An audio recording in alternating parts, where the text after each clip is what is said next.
आज 10 बजे, 12 बजे, 2 बजे रात को बाहर निकल सकती हूँ मैं, लेकिन सपा की सरकार में ऐसा नहीं हो सकता था।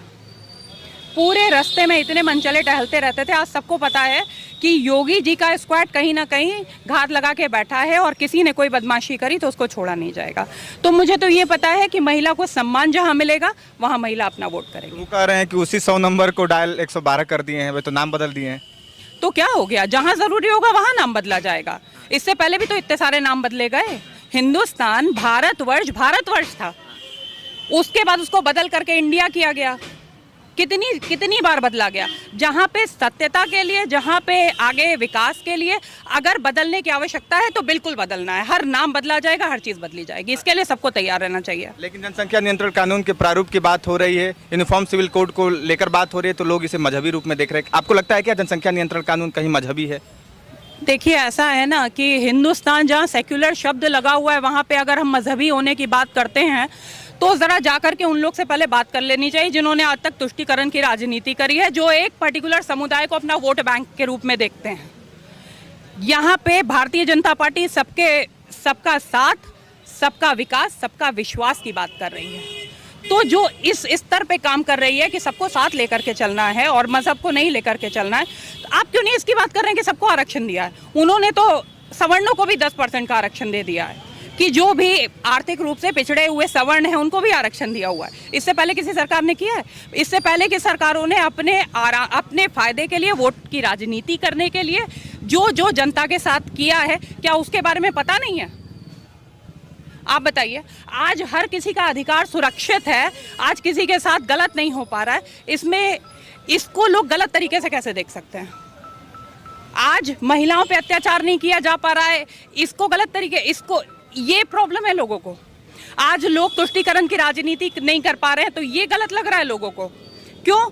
क्योंकि अपने हिसाब से हौंका नहीं जा सकता है, अपने हिसाब से प्रदेश में दंगे नहीं करवाए जा सकते हैं। आज पिछले 5 वर्षों में मुझे ये बताइए, क्या कोई आतंकवादी हमला हुआ है? कोई आतंकवादी हमला हुआ है इस प्रदेश में? तो जहां पे इतनी सेफ्टी, सिक्योरिटी, इतनी सुरक्षा हमको मिली है, तो हम सुरक्षा की बात करेंगे कि हम उस व्यवस्था की बात करेंगे जिसने हमको जाति और वर्गों में विभाजित कर दिया था?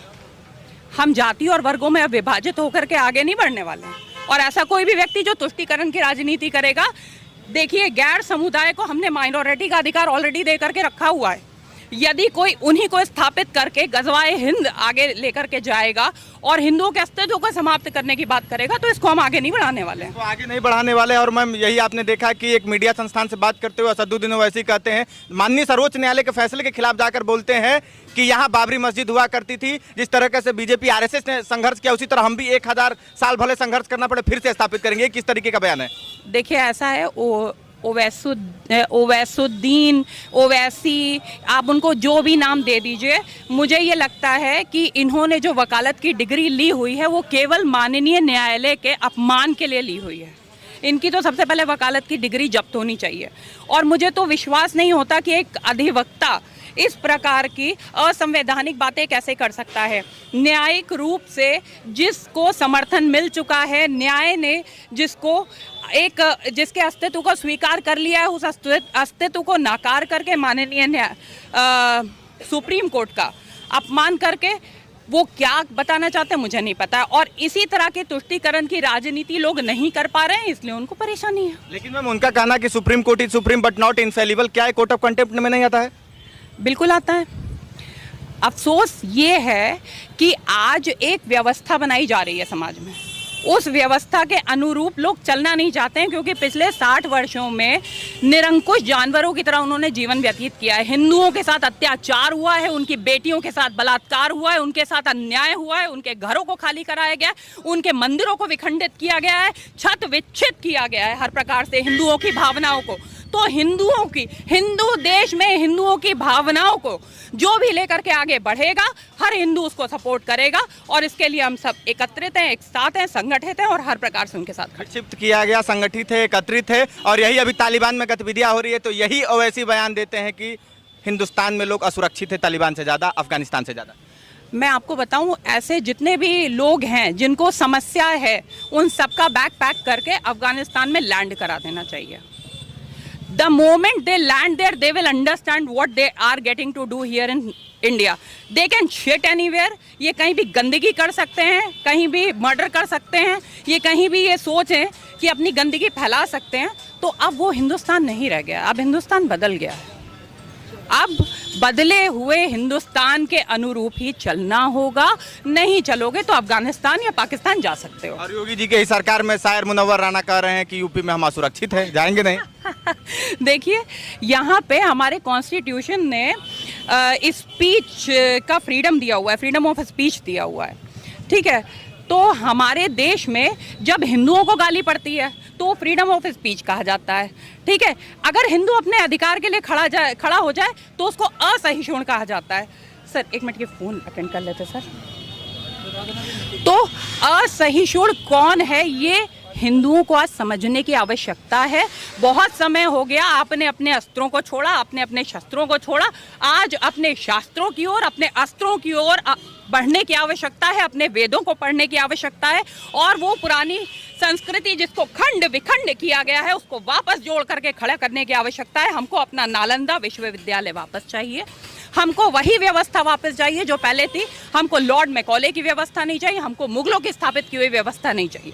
आपको मुगलों की स्थापित की हुई व्यवस्था नहीं चाहिए, लेकिन इसी की जब आप बात करती है, जब वेद की बात करती है, जब संस्कृति की बात करती है, जब आप अयोध्या की बात करते हैं, जब आप अलीगढ़ से हरिगढ़ की बात करते हैं, तो हिंदुत्व का एजेंडा आप चला रही हैं.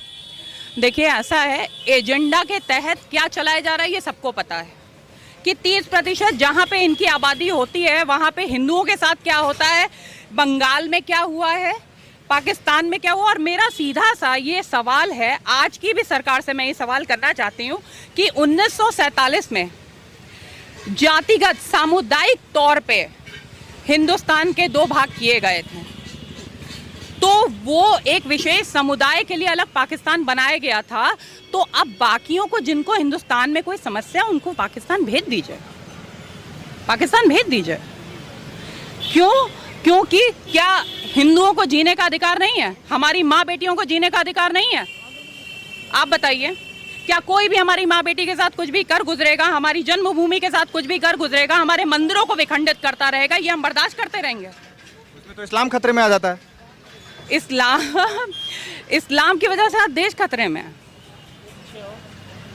आप ये बताइए कि वे पढ़े लिखे स्कॉलर्स, सो कॉल्ड स्कॉलर्स, क्यों नहीं तालिबान का विरोध करते हैं? क्यों नहीं तालिबान का विरोध करते हैं? ये एक साइलेंट कंसेंट है. गजवाए हिंद को प्रमोट करने का एक साइलेंट कंसेंट है कि तुम करो, हम तुम्हारा विरोध नहीं करेंगे. और वो जो विरोध करता है उसको ये कहते हैं कि ये हमारे समुदाय से बाहर का है. और इसी उत्तर प्रदेश में पूर्व सांसद समाजवादी पार्टी से सांसद शफीकुर रहमान बर्क कह देते हैं कि ये तो स्वतंत्रता सेनानी है, तालिबान नहीं है. देखिए, ऐसा है ना कि तालिबानी लड़ाके बोल करके उनको आतंकवादी की कैटेगरी से हटाने की भी जो मुहिम लोगों ने छेड़ करके रखी है, ये परम मूर्खता है. और ये तुष्टीकरण की राजनीति के तहत हमारे देश को जिस प्रकार से खंड विखंड करने का इतने समय से एक वो चला आ रहा है एजेंडा, उसी पे आगे बढ़ रहे हैं. मुझे बड़े अफसोस के साथ ये कहना पड़ रहा है कि वो कल्याण सिंह जी जो एक समय में मुलायम सिंह जी के बड़े खास हुआ करते थे, आज उन्हीं की शव यात्रा में, उनके अंतिम दर्शन में अखिलेश जी ने ना जा करके अपना स्टैंड क्लियर कर दिया. और आज ये मैं सीना ठोक के कह सकती हूँ कि वो जो 10-12 सीटें इनको मिलने वाली थी ना, हिंदुओं के जो थोड़े बहुत वोट इनको मिलने वाले थे, वो भी नहीं मिलेंगे. क्योंकि हर हिंदू ने देख लिया कि कल्याण सिंह वो जो राम जन्मभूमि और राम मंदिर के प्रणेता हैं, इस मुहिम के प्रणेता हैं, जब उनको किसी भी प्रकार से एक आदर्श के रूप में नहीं माना अखिलेश ने, उनको सम्मान नहीं किया, उनके मृत होने के बाद उनको सम्मान नहीं किया, तो इसका मतलब वो हिंदुओं के सम्मान कभी नहीं करेंगे. और मीडिया कॉन्क्लेव में बैठ के बात कर रहे हैं कि हम योगी से बड़े हिंदू हैं. एक्चुअली मुझे ऐसा लगता है उनको मीडिया मैनेजमेंट आता नहीं, उनको मीडिया को क्या जवाब देना उनको पता नहीं है. कई बार ऐसा हुआ है, उनसे ये सवाल किया गया है कि योगी जी तो सुबह उठते हैं.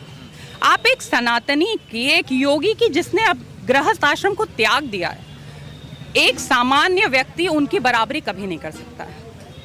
वो जो सनातन के प्रणेता हो चुके हैं, वो जो हमारे धर्म के प्रवर्तक हो चुके हैं, हमारे धर्म को आगे लेकर के जा रहे हैं, हम उनकी बराबरी कर ही नहीं सकते। हम लोग तो साधारण लोग हैं और यहीं पे वो मात खा जाते हैं कि जो महान है उसकी महानता को जिस दिन आपने स्वीकारना शुरू कर दिया, उस दिन आप अपने आप में महान होने के मार्ग पे प्रशस्त हो जाएंगे। हाँ, जिस तरीके से मैम ने बड़ी स्पष्टता के साथ अपनी बात कही, और हाँ, इसी उत्तर प्रदेश में सशक्तिकरण की बात हो रही है, वो दौर गया जब बयान दिया जाता था कि गलती हो जाती है, रेप हो जाती है, बलात्कार हो जाती है। महिलाएं अब बोल रही है, डंके की चोट पर बोल रही है। एंटी रोमियो स्क्वाड भी चल रहा है। ये उत्तर प्रदेश है, सुशासन प्रशासन कैसी क्या है, अब तो वोट आप ही को देना है। उंगली आपकी तय करेगी कि ईवीएम पर किधर दबेगी। बहरहाल बने रहिए, जुड़े रहिए दी न्यूज़पेपर के साथ। मैं अंकित द्विवेदी, जय हिंद।